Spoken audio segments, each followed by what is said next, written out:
À Valentine Schlegel, sa tante, céramiste et sculptrice, ainsi qu'à sa mère, peintre et dessinatrice, Christophe Villard doit de s'être tourné vers la création plastique. Pour lui, la peinture ne peut se concevoir autrement que par la transposition du réel dans l'intériorité de l'artiste. L'œuvre est ainsi le résultat d'une transfiguration qui ouvre autant d'horizons qu'elle éveille d'images mentales. Alors c'est une grande peinture d'un peintre anonyme, donc c'est ni signé ni daté, du port de Sète et du Mont-Saint-Clair, que évidemment j'ai pas connu, c'est beaucoup plus trop ancien.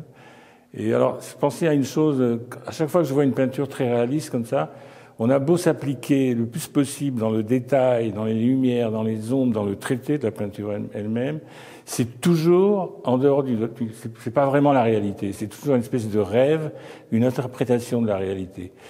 Là, il y a des gabions, des goélands qui volent, tout y est.